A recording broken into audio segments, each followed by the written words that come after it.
السلام عليكم ورحمة الله وبركاته صاحبada qiimaha badan daawada ku soo dhawaada Caarad Media Pro muddo dheer kadib waxaan dib ugu soo laabtay YouTube-ka insha Allah waxaan dib u bilaabi doonaa barnaamijyada xaggan ku soo gudbi jiray barnaamijkan maanta ku saabsan yahay qaabka loo ogaado baasuurada sida Facebook-gaaga sida TikTok-gaaga sida website-yada aad isticmaalaysay iyo sidoo kale qaar kamid ah Gmail-ada qaabka loo ogaado baasuurkooda meesha ay ku kaydsan yihiin iyo qaabka loo ogaado qaabka loo fiiriyo insha Allah marka Gmail-ka talaabka ku xirto Facebook kasta oo ka kiciso baasuurkiisa haddii aad save dhahdo midna marka kicinayso marka koowaad baasuurka ma gelisid oo aad login dhahdo haddii aad save dhahdo baasuurka wuxuu toos ugu save gareysmi doonaa qaybta lagu magacaabo Google Smart-ga qaybta lagu magacaabo Google Smart-ga soo save gareysan wuxuuna geli doonaa qayb kamid ah Gmail-ka marka maanta qaybtaas aan tus doonaa insha Allah marka waxaad soo gali doontaa Gmail-ka caadi soo gali doontaa adoo meel kale aadin Gmail marka soo gasho waxaad ku dhufan doontaa qaybtaas kore kadibna waxaad taaban doontaa qaybta ay ku qoran tahay manage your account markaad taabatid waxaad soo wadee waxaad tagi qaybta ay ku qoran tahay security qaybta security ku qoran tahay markii aad tagto waxa wadee hoos ilaa aad ka gaartid password manager waxaa meesha ku haysaa 33 baasuur ku saf garaysan marka baasuuradaas aan tusi doonaa qaabka ay yihiin waa ku dhufanay marka ku dhufato waa kuwaanaha baasuurada dadka meelihii aan galo dhan baasuurada ku jira haddana meeshan waxay ugu saf garaysan creator studio Facebook discover aan ku isticmaalay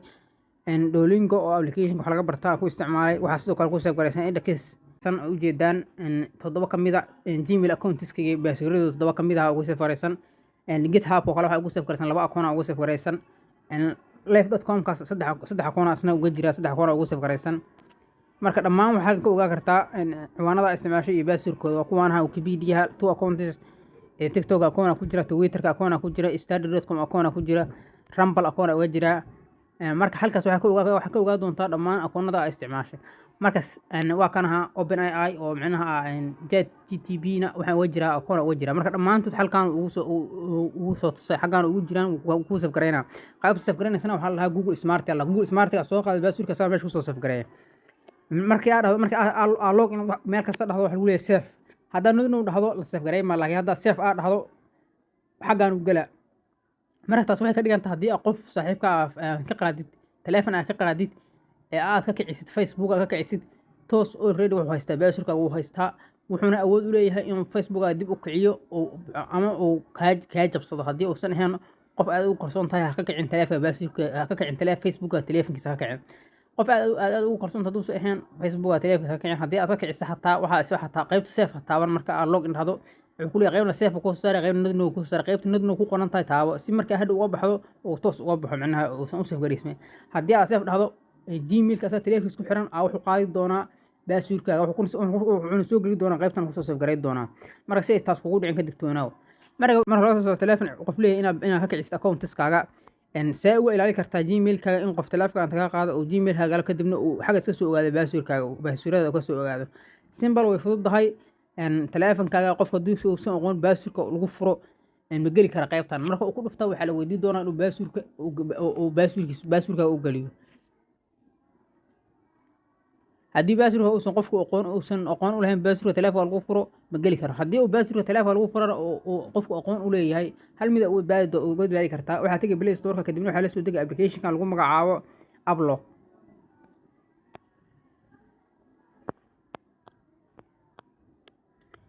waxaa isticmaali doontaa application-kan lagu magacaabo Upload waa application-kan Upload Pro la dhahaa Upload Pro la soo degay kaliya waxa xiranaya Upload xayeysiin uu leeyahay inta badan oo wuxuu ku leeyahay xayeysiin uu leeyahay maadaama xayeysiin leeyahay adiga marka sameeyo aad xayeysiintaas ay ku dhibayso kaliya waxa xiranaya Gmail-ka muhiim ku yahay xogtaada inaad kugu jirto marka xiran insha Allah haddii baasuurka Facebook uu ka lumana forget hadhiin hadda Facebook update cusub lagu soo daray forget hadda dhahdo kood lagu soo diray ma kaliya Facebook hore baasuurka taqaana kici kartaa hadda waa la joojiyay gabayaan in kood la soo diro marka maadaama in kood la soo diro gabayaan la joojiyay adigana waxaa muhiim ku ah inaad qaybtan ogaatid Facebook-gaaga baasuurka marka kicisid aad save dhahays kadib save ka dhadidna toos wuxuu gali doonaa Gmail-ka hadda taqaano muhiimadu ma ahan baasuurka ka lumo baasuurka meeshaas ku jira xaggaas ka soo eegi kartaa baasuurka qaybta Facebook qoranta taaban marka taabato wuxuu weydiin doonaa inaad gelisid baasuurka gelina kadibna toos xaggaas uga soo heli doontaa aad u mahadsantiin saaxiibayaal waxaan ka codsanayaa inaad video like saartiin soo meel dheer u gaaro insha Allah barnaamijyadeena waxaan ka dhigan doonaa imtixaan